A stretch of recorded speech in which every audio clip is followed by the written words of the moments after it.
our creed to break the chains and set us free.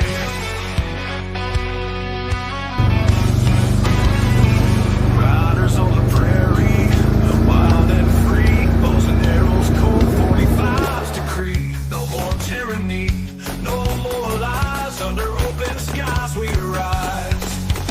Fight, fight, fight till we reclaim the night. Cowboys and Indians in the blazing light. Fight, fight, fight till the dawn is near. We'll never live in fear. On the blood moon, we all unite. Horse hooves thunder in the night. No longer slaves to the empire's might. Strength in numbers, strength in right.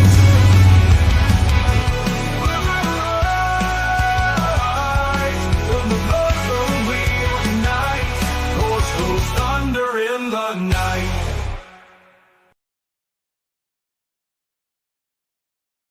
Welcome, everybody, to the Cowboys and Indians podcast. Today, it is just the Indian. No cowboy. He is out and about doing business things or family things. You know, I'm actually not exactly sure what he is doing. But I feel like I really had to go live today because, well, for one, it's Monday. We always go live. But for two, the sentiments that have been coming across social media for the past couple of days are incredibly disturbing. And I kind of wanted to have a conversation with you guys today about what we're supposed to do. Obviously, last week, America suffered a tragedy where Charlie Kirk was assassinated during a live debate with college students in Utah. And for some reason, the left has felt incredibly emboldened to revel in his death, to celebrate it as if this was a win against fascism. And I've really been trying to understand this mindset for many years now. I mean, one of the first posts that I ever put out on X, or Twitter, I guess it was called back then, was the concern about how I would be painted in the media if any of my posts ever went viral. And it was in March of 2023. And I've realized that a lot of the time that I've spent on social media is trying to convey the humanity of the right-wing or conservative side to people who are maybe uninitiated into the political sphere, or who are default liberals by nature, or have been raised in a socially liberal area. Because I had an experience with my wife where we met in 2016. And she grew up in an area that was socially liberal, the Issaquah area, right outside of Seattle. And she was surprised to meet a Trump supporter. I mean, it wasn't the first night we met, but it was one of the first nights we met, where I think it was Hillary and Trump debating. And she was like, "You're a Trump supporter?" And she was almost taken aback, because all she had heard about Trump supporters is that they were mean, nasty, racist, white supremacists. They're not normal people. And that dehumanization started back then. Fast forward 9 years, almost 10, and all of a sudden, we now have the dehumanization to the point where they're now celebrating an assassination, not of a political figure. I mean, he was a cultural icon. He was potentially a future president, but he is not directly involved in our politics in the way that you would imagine these political assassinations would come about, right? Like when the assassination attempt on Trump happened, it was shocking, but everybody kind of expected it to some extent, with how much they hated him, with how much the world hated Trump. The Charlie Kirk assassination came out of nowhere. I don't think anybody really expected it, because Charlie Kirk was a middle of the road. His entire platform was built on debate on the First Amendment, the very First Amendment of these United States, or what used to be United States. That's what he built his platform on. Respectful, open dialogue. And to see people jump on the opportunity to smear his character, to justify the assassination, to feel as if they're not the bad guys, as if they're not part of the massive problem we have in this country, the division, because it's been so easy for the media to paint Donald Trump as the divisive one. Not your reaction to him, not the reactions to this assassination. No, it is Trump being divisive. He is the one causing all of our problems, and all we have to do is solve that issue. And unfortunately, it feels like it's time to put our foot down. It feels like it's time to stop playing footsie with these people and actually start enforcing the laws against people who incite violence, and deplatforming people like Destiny, who is now openly called for violence against conservatives. I don't know. I'm sure that most of you guys saw this clip of Destiny calling for violence. But I'm going to show it to you anyway. And I want you guys to understand the hatred these people have in their hearts for you. The hatred people have in their hearts for the nuclear family, for marriage, for procreating, for having children, for living the American dream, for promoting the American dream in any way. They do not like it. They want it destroyed. And they will dance on your grave, prove to everybody just how virtuous they are in taking this gigantic empire, evil fascist society down, and all of their supporters, because apparently that's what we are. The right are all of the fascists, the ones who are out there getting rid of the garbage, getting rid of, or like me, I've been called a fascist more times than I can count. I've been called a Nazi more times than I can count. A white supremacist, and many, many other names. An apple, a race traitor, a disgrace to my ancestors, a supporter of the colonizers. Many, many names I've been called. I've had death threats. I've been doxxed online. They tried swatting my house. And most of the time, I didn't take these threats seriously. But now I think it's time to really buckle down and understand that these people hate you. So let me share this clip with you guys. Statistics? Not exactly like You need conservatives to be afraid of getting killed when they go to events so that they look to their leadership to turn down the temperature. The issue is right now, they don't feel like there's any fear. Like, I don't know. It's like memes. It's just memes to everybody, I guess. I don't know, bro. I don't know. I don't care. I'm playing video games. Okay, I'm done today. So this is what you would call someone captured by their own audience. A very, very weak man. And I know he doesn't represent the entirety of the left, but he represents the subculture that has now become popular enough to create a real and present danger to our society, to our dialogue, to the way that we communicate with each other from other sides of the political aisle. Destiny is a notorious cuck who allowed his wife to be taken by other men, to which his life completely fell apart, and it almost seems like he is to the point where he wants to burn down his own life, that he is deliberately destroying everything in his own life and pushing the envelope as far as he can, because that is the only sense of power that he can feel. When weak men like this become popular, it oozes out of them. It really does. And it's really unfortunate to see just how much they really hate you. And the fact that they try to claim that we're the ones turning up the rhetoric, that we're the ones inciting violence, that we're the ones who have been creating this kind of harm over the years, right? And you see it even with, I don't know if you guys know who Senator Scott Wiener is, but he had the notorious laptop that had some questionable things on it, we'll say. But he tries to play this middle road. He says Charlie Kirk did not deserve to die. Also, Charlie Kirk was a vile bigot who did immeasurable harm to so many people by normalizing dehumanization.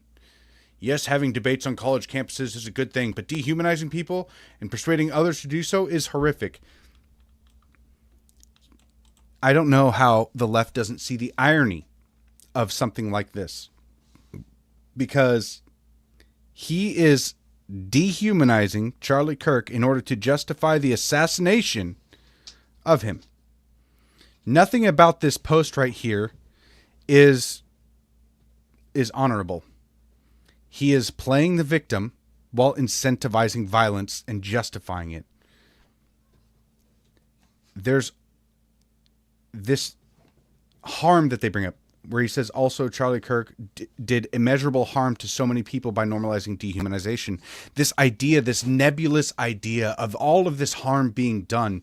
It's the same thing that they say when they took away all of the Native American logos or the minority logos, right?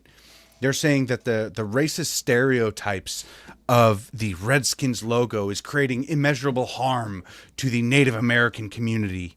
Or the fact that Mia on the Land O'Lakes of Butter, she's creating immeasurable harm to all the minorities and bringing up the trauma of the racism that was done by this very country. They always have, they can never actually give you examples or name anything that they did. They will just bring up this idea that there's something out there in the ether that they caused all of this harm. We don't know any of the victims, and we don't know the actions in which he took to actually do it. We can't give you any examples of it, but that harm was done. And so the assassination is justified because of that nebulous reason that I just gave you. So it's good to dehumanize Charlie Kirk because he was dehumanizing everybody else. It is the same playbook over and over and over again. And I have been really trying to figure out how to wake the people up who can be woken up from this. And it's extremely difficult to walk that line because my goodwill for people celebrating in Charlie Kirk's assassination is now gone. How am I supposed to try and reach across the aisle when they assassinated the only person reaching across the aisle? Or, you know, he wasn't the only person, but he was the biggest figure in our culture that was having a substantial effect in reaching the youth. He went up against every college in this country. He built a company from the ground up to fight against the indoctrination of all these teachers now reveling in his death. And he had a substantial impact. And everywhere he went, he proclaimed that Jesus Christ was his Lord and Savior. And he was turning our youth back to Christ. He was bringing our nation back to Christ, which I believe is desperately needed in these times. Jordan says, I'm over these hypocrites and honestly want nothing to do with leftists aside from family. And that's,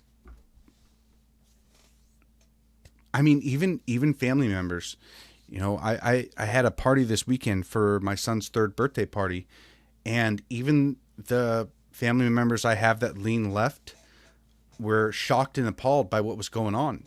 And I had to kind of revisit the idea that, you know, when my wife and I were targeted for swatting and we were doxxed online, that if you want to share your conservative opinions online, your life is in danger. And the kind of threats, the rhetoric, the dehumanization of conservatives that has been going on for a long time, we can't take that as, we can't give them the benefit of the doubt anymore, because now it's been kicked up a notch. And I mean, you can even see Eddie, the co-creator of the Patriots Prayer Network, he shared a post today, and it is one of the most heartbreaking things that I've seen. As you know, last week, Erica Kirk even in her state, she was able to speak for, I think it was 17 minutes or so. And they're openly mocking her. And I don't even know if I want to play this, but I mean, the mental gymnastics that these people have to do in order to believe that someone like Charlie Kirk is a fascist is astonishing to me. Was my husband.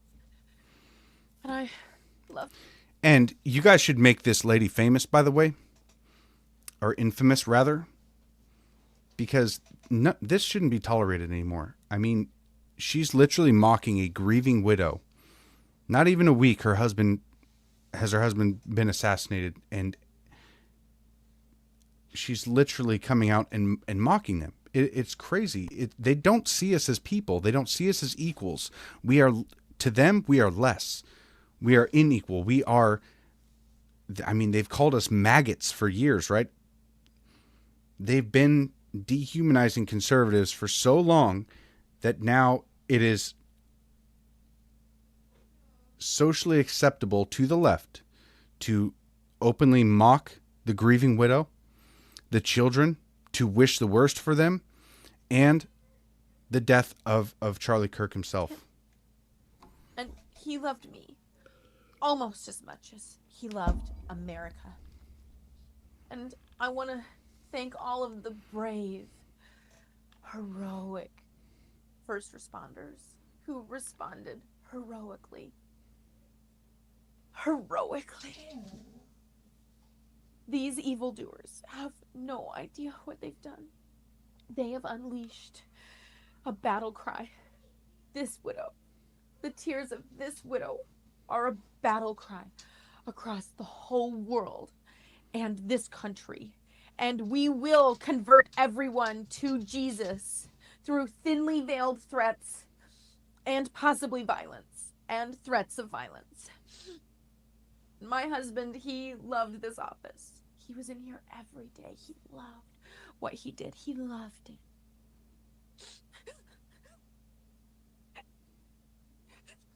He loved chair. He loved chair. So I wouldn't go as far to say that woman right there is overtly evil. She seems more like one of the useful idiots for the people out there, because there's a lot of people that will do anything for views on TikTok and conform all of their beliefs to whatever they think will get clicks and views and shock content. But one thing I think they need to realize is that they've definitely gone too far, and that all of these useful idiots, they have to have consequences. They have to be deplatformed. They have to be removed from our public sphere of influence online. I don't see how we can unify with people like this. I don't see how I don't see how we move forward as a country knowing that these people not only want us dead, but justify the assassination by basically saying that since we didn't do what they want,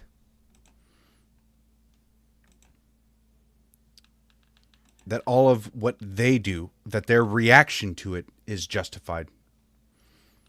It blows my mind how unbelievably dark this has become in just a week. I mean, you see the stabbing on the train, and that was shocking and horrifying to watch. And then just 2 days later, man, it's something more horrifying. And I don't know if we're supposed to see that, but I don't really encourage any of my family to go and watch that. But unless they don't literally don't understand the level of threat that conservatives have been under for a long time. And for the most part, it's been rhetoric. But now we see that rhetoric come. I mean, now we see the ramifications of all of that programming. And it is sudden and it is shocking to a lot of people to see the reaction. But for conservative influencers in general, I mean, I find it shocking a little bit, but it's almost to be expected as to how people have reacted to this. And it is just a continuation of what they've been saying for years and years. They really don't care about your life, and they will paint you in the worst light possible to justify the actions. I mean, look at the George Floyd riots back in 2020, where we had over 100 straight days, and our politicians were calling for people to get into the streets and rise up, and they never once mentioned the fact that the people being targeted, the communities being targeted in these riots, were impoverished communities. I mean, Black Lives Matter went out there and destroyed black-owned businesses to make a point against fascism. Whatever they can do to justify the violence, the destruction, the billions of dollars of damage, the dozens dead from their rioting back in 2020. They'll come out and say that COVID doesn't spread for social justice riots. They'll come out and say that they had no other choice, that the voice of the unheard, it needed to be heard, and this is the only way that they can speak out and fight against fascism because Donald Trump's in office, and how else are they supposed to convey to the masses their oppression apart from violently rioting against the very people they share a community with, or they get flown in to destroy these communities. Troll says, people are conflating all of these individuals into one fake monster. These are people from all over the political spectrum. The right spent years talking shit about trans people. Of course, some will rise up. And now, because many people think the death is funny based on a hypocritical level, they're demons and they must be shunned. I've personally been saying that there's a demonic element to the trans cult for a very long time. Actually, I've pretty much always been saying that, but there's definitely a dark element to the spirit that they embody when they revel in the death of a political assassination. It's not even a political assassination. It's more like a cultural assassination. Or one of the things that has emboldened my belief in Jesus Christ is the fact that it always seems like Christianity is targeted. And when Charlie Kirk, I know that he was a potential future president with the way that he was changing the hearts and minds of our youth, but he was a substantial leader in bringing our youth back to Christ. And he was the one that was targeted. So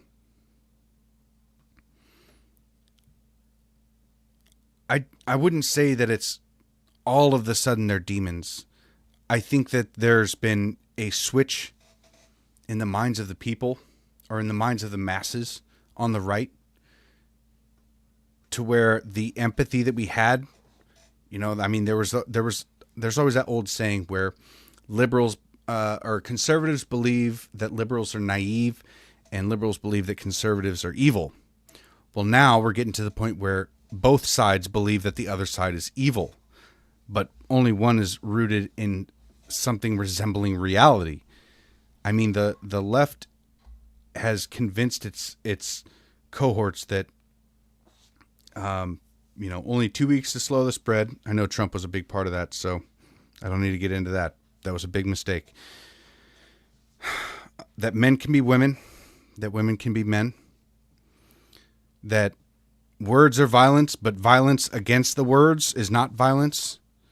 I mean, these people, they live in a very twisted reality. They believe that it's a woman's right to abort their child, and that a fetus doesn't mean a human. That it's perfectly okay if it's going to make your life more convenient. Then it's okay to extinguish the life of your child. I mean, there's so many elements to this that are demonic that it's not a sudden.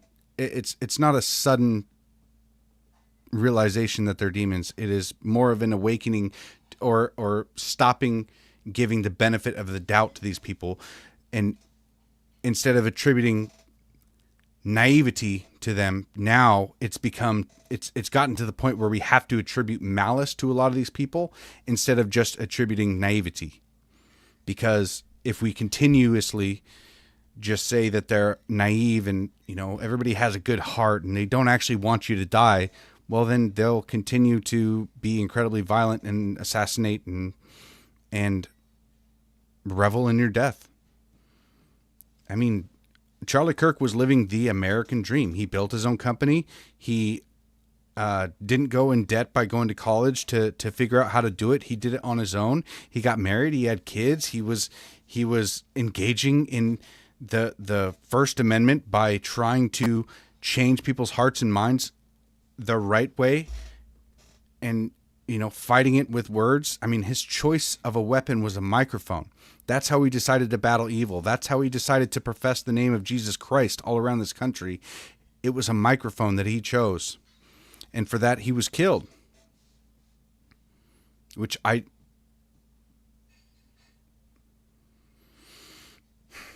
So I can't attribute naivety to these people, to at least to the overwhelming majority of people celebrating his death anymore. That it would be naive for me to continue doing that, and for the right wing in general to just continue believing that they still want the best for America and they still want the best for you. We just have different views on how to achieve it. Well, their way on how to achieve it is bend the knee or else. Because when you don't bend the knee, they're justifying it as, this is the consequences. This is what you get for not bending the knee. This is what you get for voting in Donald Trump a second time. This is what you get for inciting all of this nebulous hatred and this harm on all of these people. So I think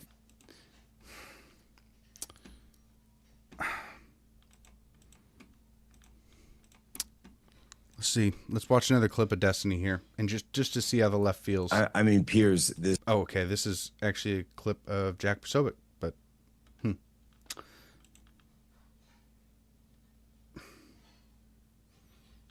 okay, maybe. Okay, we'll just watch it. This is exactly what I'm talking about. This type of ideology where you've got someone who's willing to mock Erica, who's been standing strong for her family, for her children, she will never be able to grow old with Charlie. She will never be able to be with them again, have more children, to have grandchildren, to have those memories, to raise them. It's all gone. Every single moment of that future that they had was gone because someone fired a bullet at Charlie Kirk that said, "Hey, fascist, catch." And now you have people celebrating it. And when you ask people That's about not even it, the they bullet say, that was fired. "Oh, How are you lying about this? Shut even? up, Destiny. Holy Shut shit! up. You're so Shut shameless, up. dude. Oh my god! You're not even inside the right bullet. You're such a disgusting Piers. piece of shit. Holy fuck! What a Here's- pedantic Are we- point. What a are It's we not even gonna do pedantic. this? The guy's a fucking professional It's total liar. pedantry. He's It's epic total and base. pedantry. This Total guy pedantry. probably. I I would like to let Jesus. Jack. I would like to let Jack finish his point, please. Yeah, and it's just and rant they'll here, claim yeah. there's no leftist connection. They'll claim there's no there and then go so far as to lie and say there's some kind of Christian conservative connection when you could see the writing on the bullet casings. And so these are very common symbols associated, whatever. The point is, right, it should be very, very clear. Are we connected with our humanity or are we not? It seems that there's a substantial portion of the left that is not. connected with their humanity, because they don't believe that the right deserves any recognition for human rights. They only think that it's their way, or they should burn everything down, and they'll be justified doing it because you are a bad person, because you didn't listen to what they said. You didn't go along with what they did. And so how are we to battle this from here on out? How are we to pick up the mantle of Charlie Kirk and move forward trying to create peace and cohesion with people that will revel in your death?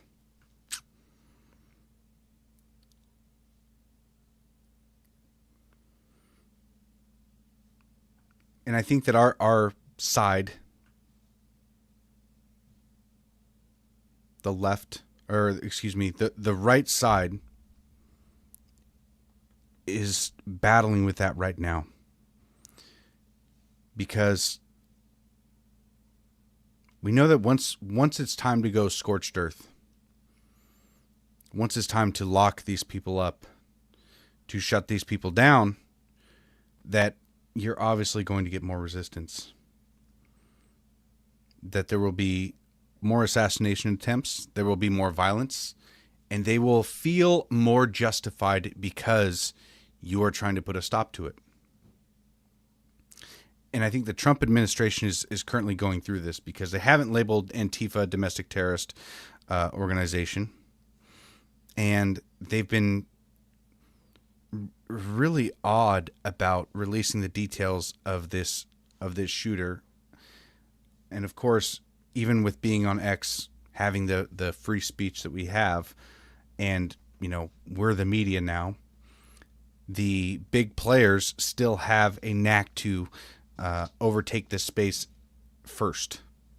They'll still put out that Charlie Kirk was assassinated by a fellow conservative, or by a young white male raised in a Christian Republican household. This is the narrative that they're trying to paint, and that that he was a groyper and loved Nick Fuentes. He was one of them, and Charlie Kirk wasn't far right enough. And we know that that's false, but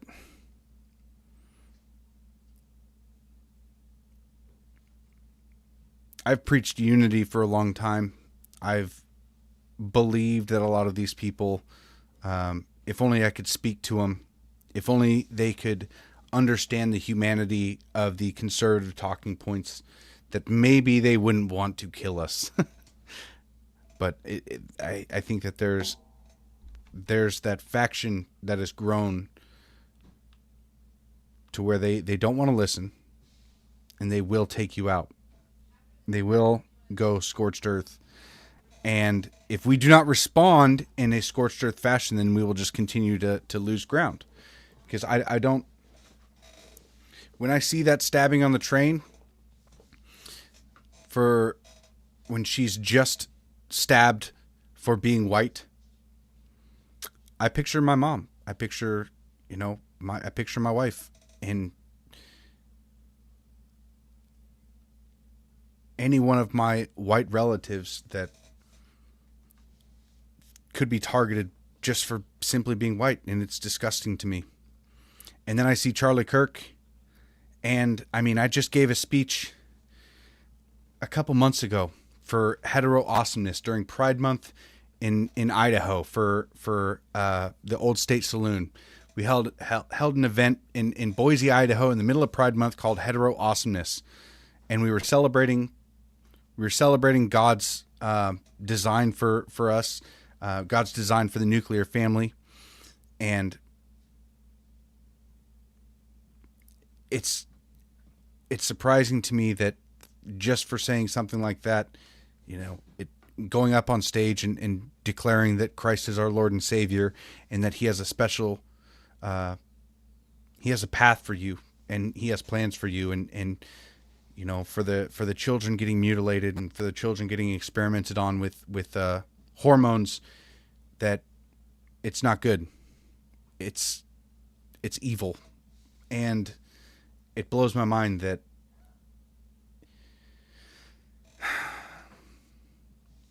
what Charlie professed was a lot more tame than than a lot of the things that I've said.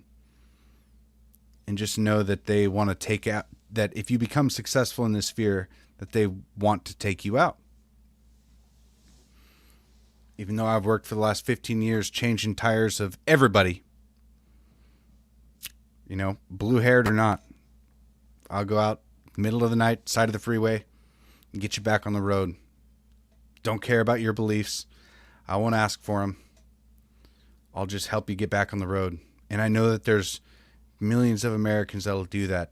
And it freaks me out knowing that if I happen to wear a Trump shirt and I get into an accident and the nurses that I get are of this nature, like Destiny, who see Trump supporters as less, would they help me? Would they really go above and beyond to save my life? I don't think they would. Now, I fully believe that they won't now. And it's just a sad state that we're in for this country. It's a sad state. One thing I will say is that people like Destiny, their power comes from our fear. That if conservatives are too scared to speak out, if conservatives are not willing to stand up for what they believe in, and they're scared of being assassinated, or they're scared to be shunned in their society, they're scared to lose their job, then we will lose. That's where they derive their power from, is from fear. And threats of physical violence, which inevitably turn to violence. But when conservatives, or people of Christ, Christians, when they come out and they profess, no matter what the consequences are, if we continue down this path, we will win. I have no doubt in my mind about that. And I'm not going to not give speeches out of fear of assassination. I'm not going to stop doing what I'm doing because people like Destiny want me dead. I think that people like that are weak and pathetic weasels, especially Destiny. He is a legitimate cuck that his only sense of power is imposing his political will on others. I mean, he is a tyrant at heart. He wants to rule with an iron fist. He has been a cuck his entire life. He has been ran over. His life has been destroyed because he's never been a good leader, but he is popular. And so the only way that he can exert power is to use the force of the state, or his radical incel following, his trans following that have absolutely lost their mind. They're riddled with SSRIs or opposite sex hormones, and they believe fully that they're being genocided. So he wants to command his army to make us scared. And I tell you, I do not fear meeting my creator. I fear only for what I leave behind if I fail.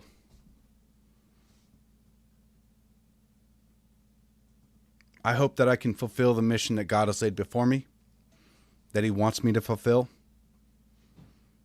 But I do not fear the communists. I do not fear the Marxists. I fear only for the judgment of God if I fail to stand directly against them.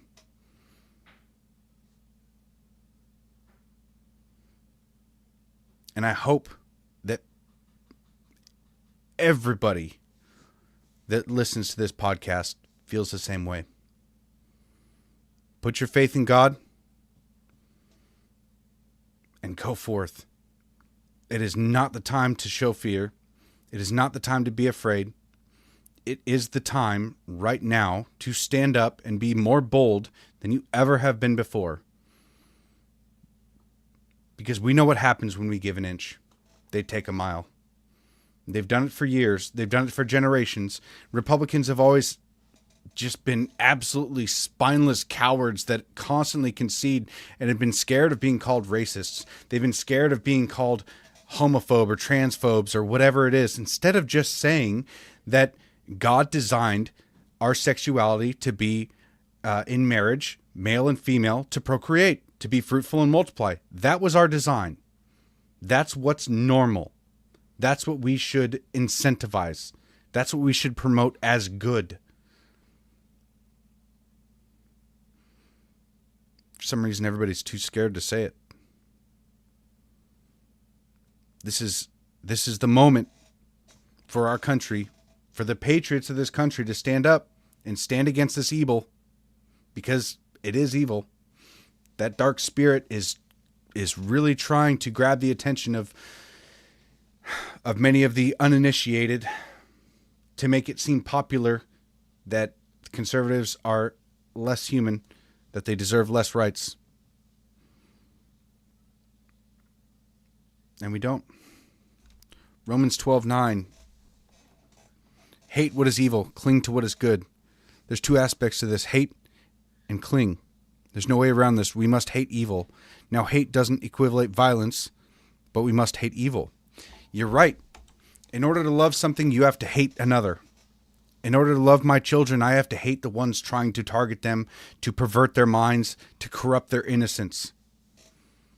That's what it means in order to love your children.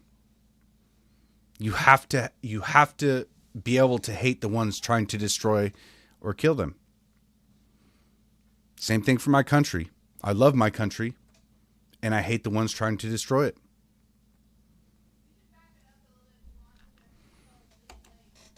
God bless, brother. And now do the Jews. What about them, man?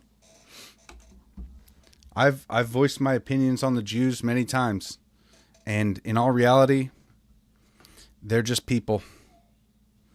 Some are evil, some are good. But it's not bad to notice trends.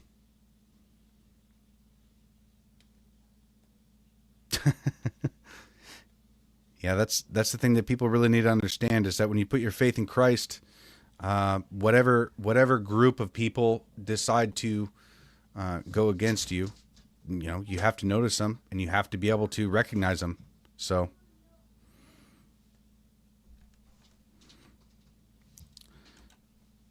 you said the left was all demons.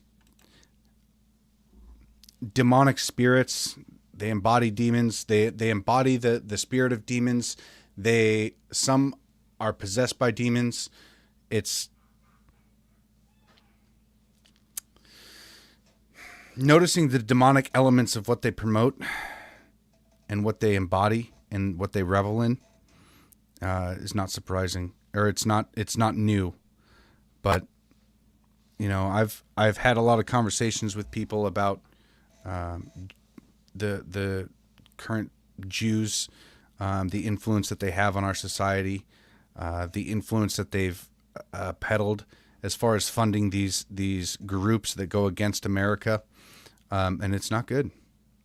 It's a lot of it's evil, and it's really difficult to track because there's a certain I don't even know how to say the word. You will get ostracized if you say it in the wrong way, and I don't think that it's good to just say all Jews are bad, because I think that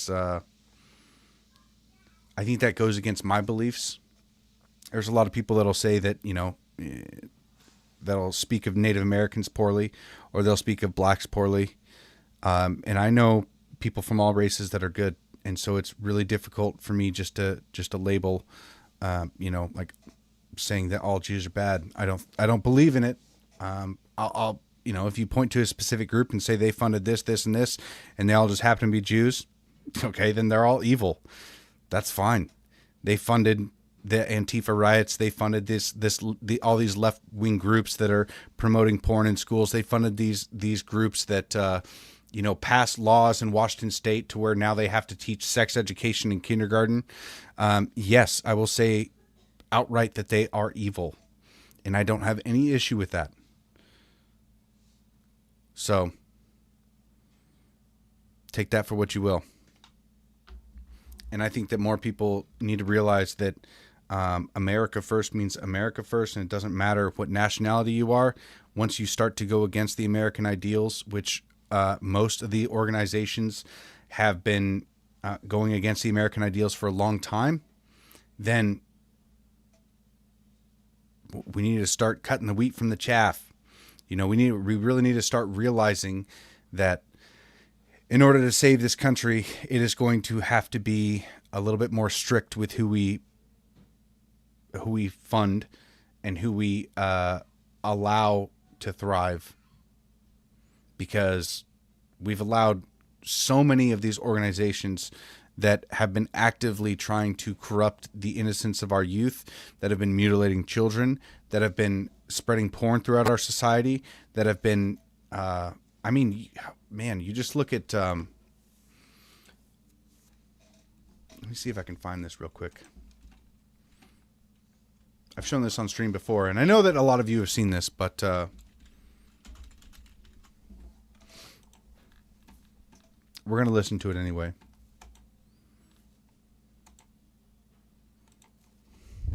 Ready? It's Paul Harvey, 1965.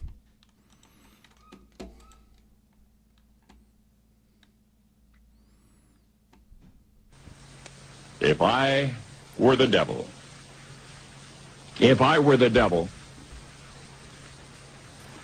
if I were the prince of darkness, I'd want to engulf the whole world in darkness, and I'd have a third of its real estate and 4/5 of its population, but I wouldn't be happy until I had seized the ripest apple on the tree, thee.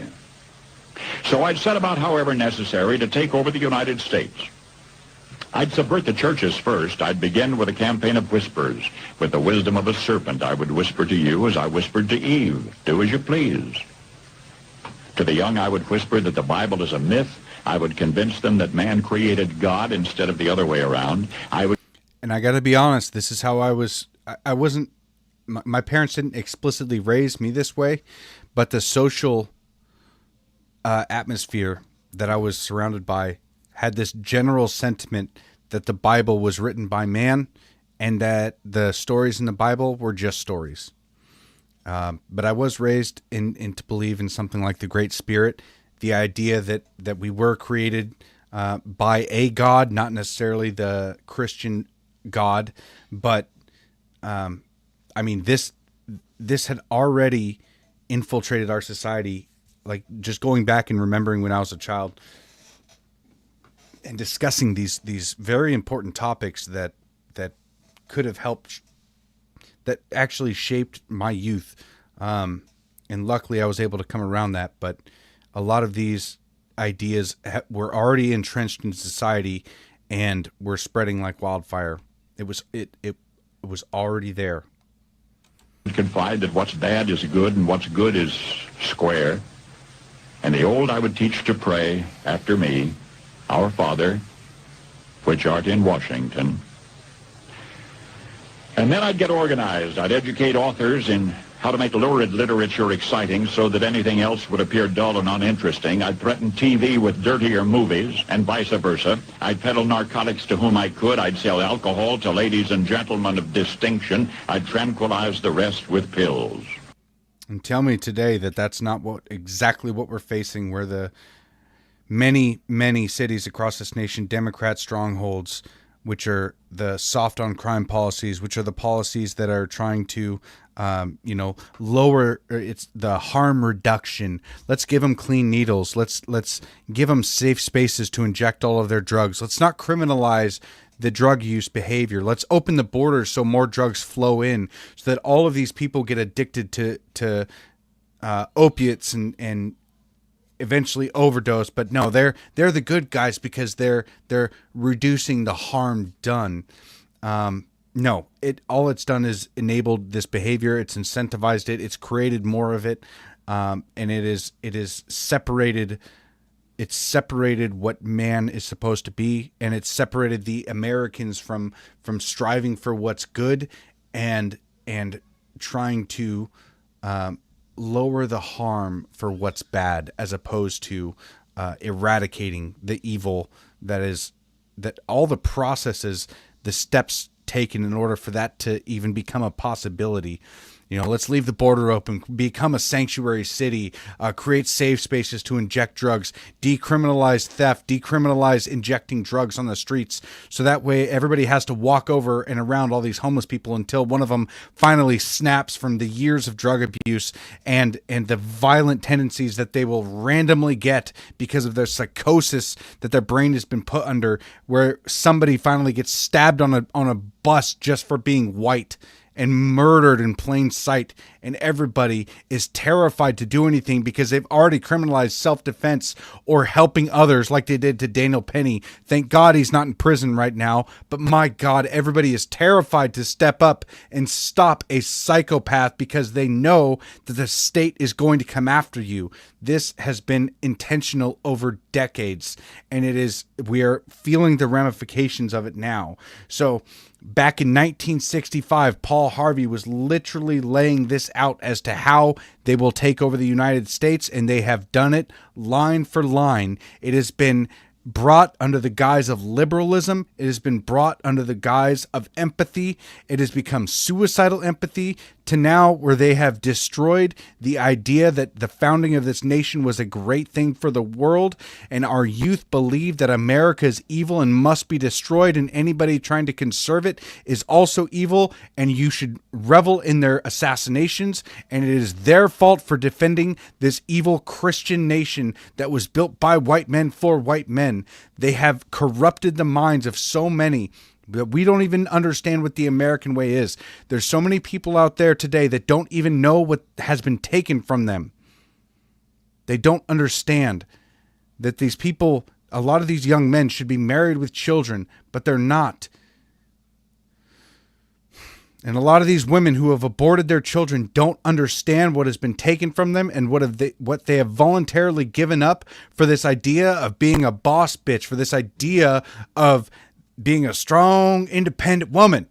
They haven't been given the opportunity to even know that motherhood is the most beautiful thing that you can do, that being fruitful and multiplying, that you can create a life with another where a husband and wife become one and become fruitful and multiply, and you build a legacy, you get married, and you create a beautiful life with another. They don't even know what they've lost. Our society doesn't even know. That's how good they've been at subverting what America was supposed to be. The idea of what our founding fathers had, saying that the Constitution was written for a moral and religious people. We are no longer Christian. We are no longer moral. Everything is just numbers and stats, and we're measured every 2 years between midterms and the presidency. We're all measured on which demographic will vote for me, and that's the direction as to where our morality is aligned, based on the stats of who's going to vote for who, and who can come across as not threatening, but how do we get more power? That's how our morality has been guided. And yes, the churches were corrupted a long time ago.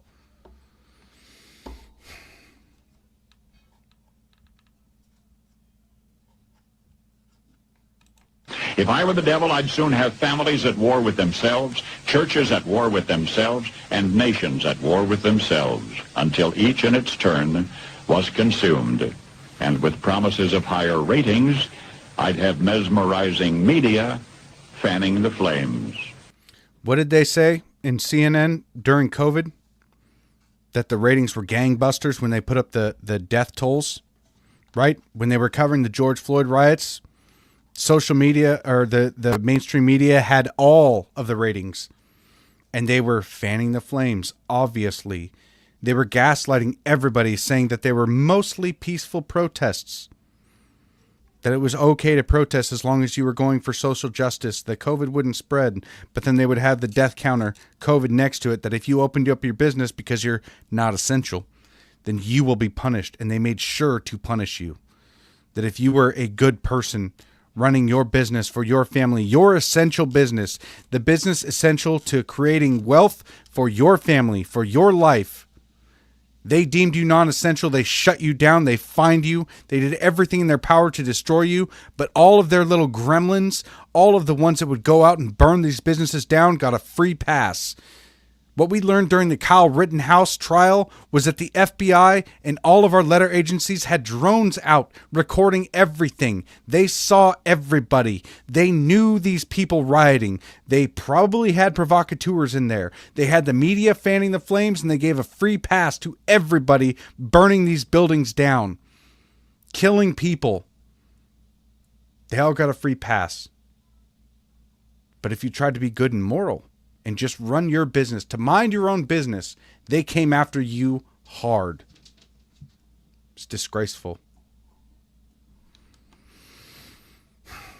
And what do they do now with Charlie Kirk? They slander his name, they justify his assassination, and they blame Trump for not turning down the rhetoric. Even Mike Johnson, the Speaker of the House, that pathetic weasel.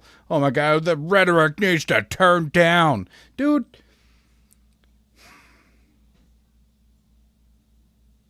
they don't even have a spine to stand up to it at all. If I were the devil, I would encourage schools to refine young intellects, but neglect to discipline emotions. Just let those run wild. Until before you knew it, you'd have to have drug-sniffing dogs and metal detectors at every schoolhouse door. Now they don't just let emotions run wild, but now your emotions is your identity, and you are not allowed to discriminate against it. There was a girl in up in a school near Seattle, a high school. I had a friend that worked there, and she was telling me about a girl that when she got upset, she identified as a dog. And legally, in Washington State, they couldn't discriminate against her. So they had to, whenever she would get upset, she would start barking like a dog because that was her identity. That was her gender identity. So now all of these emotions are not only run wild, but it also incentivizes students to utilize them for power against adults. Their way of fighting back against the adults, of rebelling and achieving social currency, is to become as mentally disabled as you possibly can, to be the best victim in order to claim power over others.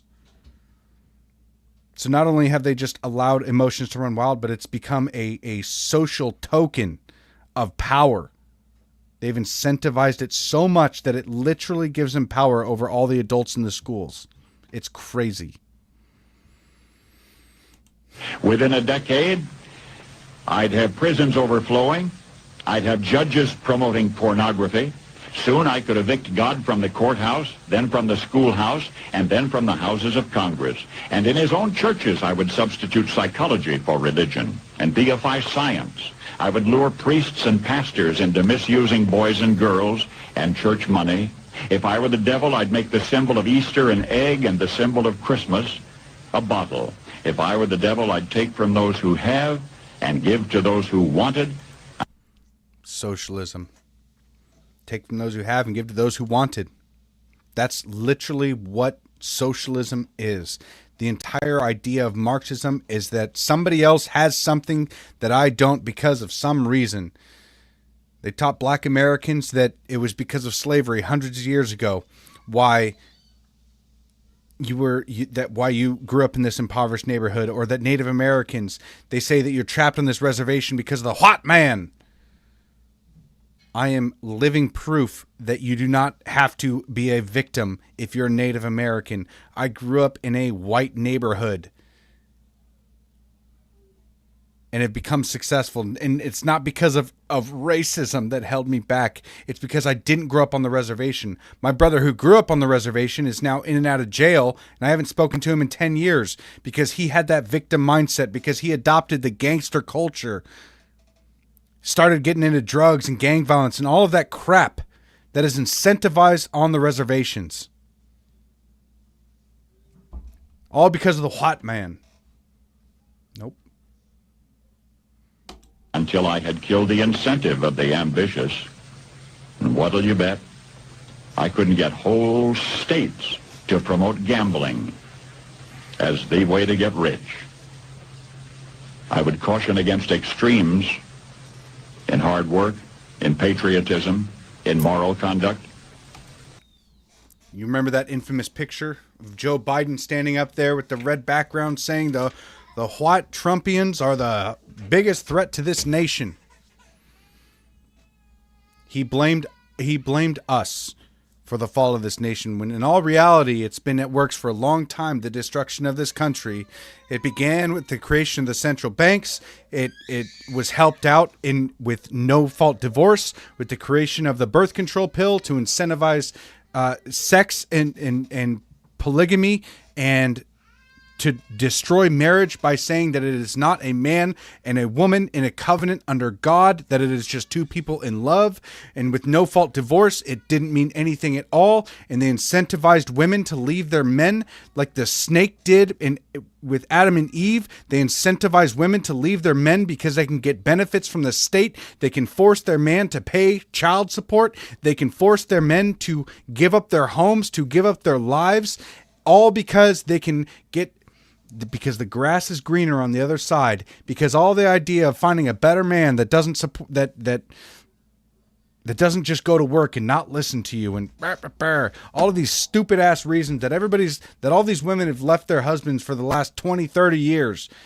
The idea, I mean, just growing up and watching all of these stupid movies that incentivize this. You look at like movies like Liar Liar and Santa Claus, and all these movies where the dad is just this buffoon doofus who got left, and the woman is so smart for leaving this piece of shit husband that is obviously stupid and doesn't know how to take care of his kids, but is paying money now. That's how women succeed. Instead of building up a life with a man and a husband, building a legacy by being fruitful and multiplying, they've destroyed all of that. They've destroyed the patriotism in this country by demonizing it, saying that this Christian nationalism is the biggest threat to our democracy. Mrs. Doubtfire, same exact thing. All of these movies growing up that I thought were normal, I look back now in disgust, thinking that it was a moment in society that nobody knew the ramifications. Nobody understood at the time that this was destroying the future generations by incentivizing women to leave their husbands in droves, by it becoming incredibly popular for women to leave their husbands for more child support. Then they could find another man who would also be paying them, and then they'd get money from their exes. All because it became popular and incentivized through the courts. All for that money. And it screwed up. It screwed up millennials and Gen Z, Gen Alpha. I mean, it has ramifications that we don't.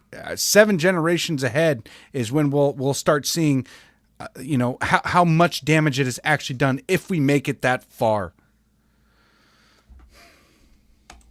I would convince the young that marriage is old-fashioned, that swinging is more fun, that what you see on TV is the way to be. And thus I could undress you in public, and I could lure you into bed with diseases for which there is no cure. In other words, if I were the devil, I'd just keep right on doing what he's doing. Paul Harvey. Good day. Isn't that just dandy? That's something where I often wonder if I romanticize the past, like the 50s and the 60s in America. If I romanticize it and think that, that I grew up in the wrong time or that it was better back then. I imagine it was, but it just seems that nowadays we don't even understand what we've lost as a nation, and it's going to be a long, hard road in order to get back to what the ideals are, right? To incentivize true marriage and people striving to be better and not just being a leech on society in the state and their fellow neighbors just because you were taught that you were a victim. Americans are the luckiest people in the history of Earth in how that we were born in this country.